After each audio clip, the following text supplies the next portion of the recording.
Здравствуйте, это программа «Интервью», и мы сегодня поговорим о безопасности среди детей. И у нас в гостях временно исполняющий обязанности начальника пресс-службы Главного управления МЧС России по Республике Башкортостан Андрей Зайцев. Андрей, здравствуйте. Здравствуйте. Андрей, расскажите, пожалуйста, вот накануне объявили о том, что купальный сезон завершился.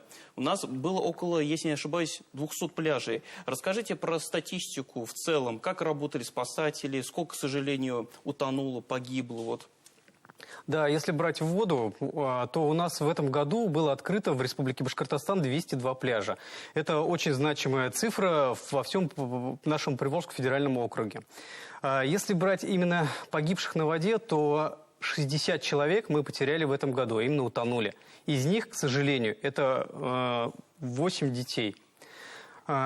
Спасатели работали в усиленном режиме, смотрели на всех официальных пляжах. К сожалению, все, кто погиб на воде, они все купались в необорудованных местах. А дети в основном были без присмотра родителей. Ну и понятно, потому что еще погода была такая у нас, сами помните, лето было периодически то жарко, то прохладное, соответственно, и, как вы уже отметили, дети... Кто-то был не под присмотром как раз-таки родителей, соответственно. А вот если по статистике по пожарам в целом, потому что, сами вы понимаете, ситуация в лесах и, так скажем, на природе, в других регионах была крайне нестабильная. Как в целом обстояло дело в республике? Ну, в Республике Башкортостан, если брать именно леса, пожара, то у нас по статистике в этом году нам помогла тоже природа, дожди были, также, но при этом у нас была жаркая погода, горели леса, горела трава, но вовремя все приходили на помощь, тушили все, и ни один населенный пункт не пострадал. Если брать статистику именно по бытовым пожарам в жилом доме, то, получается, в этом году уже на сегодняшний день произошло 5400 пожаров в Республике Башкортостан, при которых, к сожалению, погибло 143 человека. Из них, к сожалению, 12 – это дети. А вот расскажите, каковы причины гибели, к сожалению, детей произошли в пожарах? Основная причина детей, именно гибели в пожарах, это неумение вести себя в критической ситуации.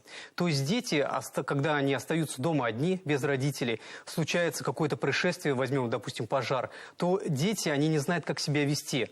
Они по инстинкту начинают прятаться, начинают прижиматься к чему-то, к какой-то вещи. Они залазят в шкаф, под кровать, стараются спрятаться, найти укромное место. Поэтому призываем родителей, обязательно расскажите детям, как нужно вести себя при пожаре, что нужно делать. Особенно хорошо, если вы проиграете эту ситуацию именно с ребенком. Как в игровой форме, потому что дети учатся в игровой форме и воспринимают это лучше. Синициируйте дома, что у вас произошел пожар, что нужно делать, как себя вести. Допустим, если пожар произошел в комнате, где находятся дети, что они могут потушить на начальной стадии, а даже самый большой пожар можно было потушить стаканом воды, если успеть это сделать. Расскажите детям, случился пожар, главное не паниковать, не кричать, не знать, то есть знать, что делать. Вот так вот. Взять воду, налить быстренько, брызнуть водой, потушить. Если не успевает воду, взять одеяло, большое одеяло, накрыть этот огонь. Если же огонь сильно начинает разгораться, то нет смысла его тушить. Нужно спасаться самому.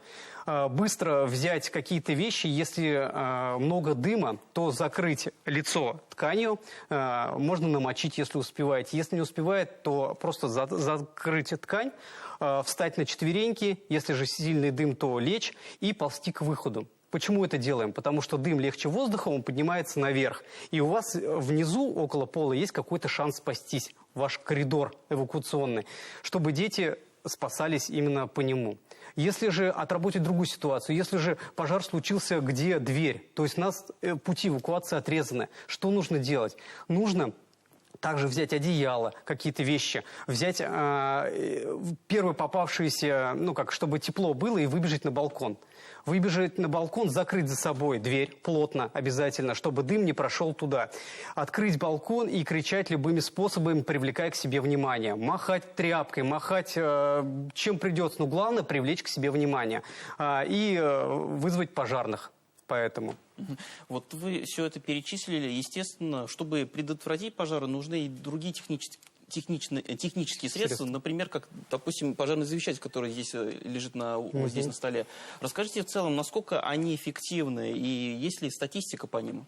Да, конечно же, мы не зря про них каждый раз говорим, про пожарный замещатель, потому что он доказал свою эффективность.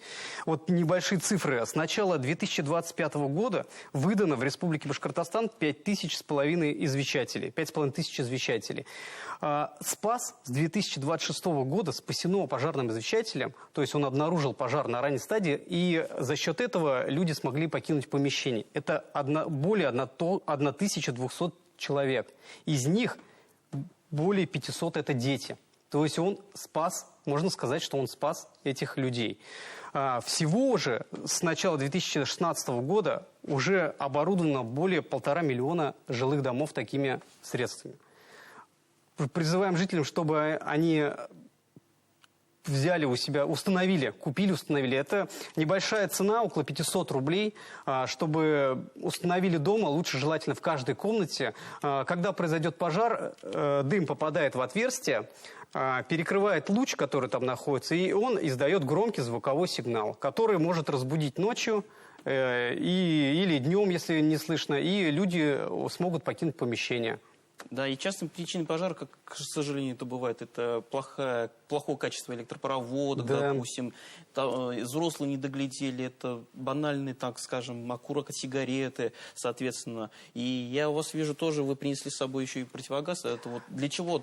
Он тоже, как я полагаю, очень стал ценен последние годы, или как?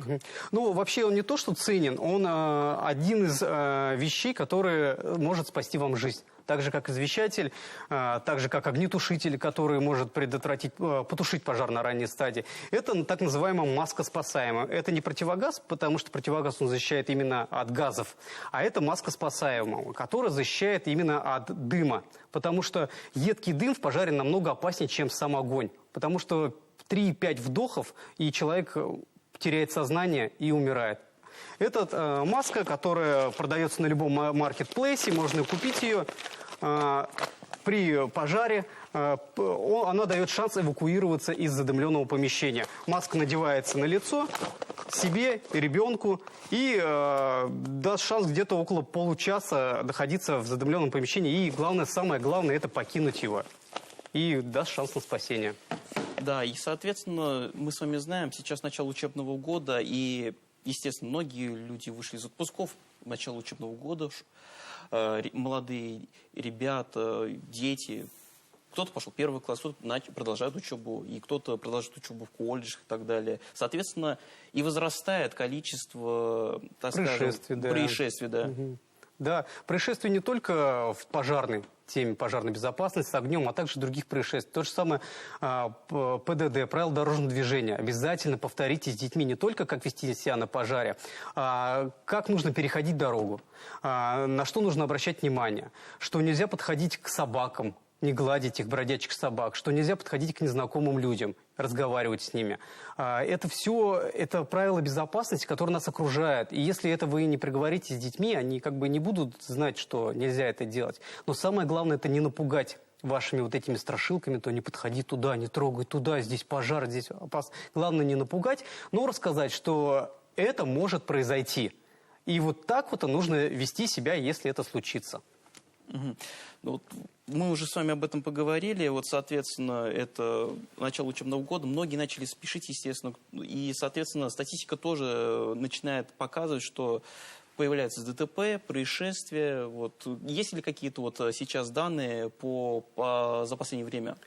Ну, по данным, у нас всегда ежегодно, с 1 сентября, все люди возвращаются в города, начинают утром вести детей, отвозить в школы, в садики, вечером забирать, начинается суета, так сказать, городская, и начинает больше, наверное, теряет внимание, наверное. Начинает происходить больше происшествий. Также дети остаются одни дома. Они возвращаются после школы домой, родители еще на работе, они предоставлены сами себе. Поэтому обязательно расскажите детям, как вести себя, если что-то произошло. чтобы они не растерялись. Самое главное – это паника у детей. Да и у взрослых такое бывает, когда что-то случается, они не знают, что это делать, в ступор встают, и все. Если знать, как себя вести, если проиграть эту ситуацию, то ребенок и взрослый уже поймет, ага, случился пожар в комнате, значит, мама говорила то, мы уже это делали, и это реальный шанс на спасение. Осень – это, как правило, это и сухая трава, это в зависимости от погоды, соответственно, это и увеличенный пассажиропоток, увеличенный транспортный поток людей, соответственно, и так далее, так далее, так далее. Что бы еще бы вы порекомендовали нашим маленьким жителям республики, чтобы обезопасить себя не только в быту, в квартире, в частном секторе, но и на природе? На природе, ну, наверное, это, если сейчас, так сказать, сезон, не сезон грибников. То есть родители берут своих детей, уходят за грибами, уходят там за, не знаю, за ягодами, ягод уже нету, за грибами, скорее всего, и могут теряться. В республике уже неоднократно были у нас такие случаи, когда уходили и терялись.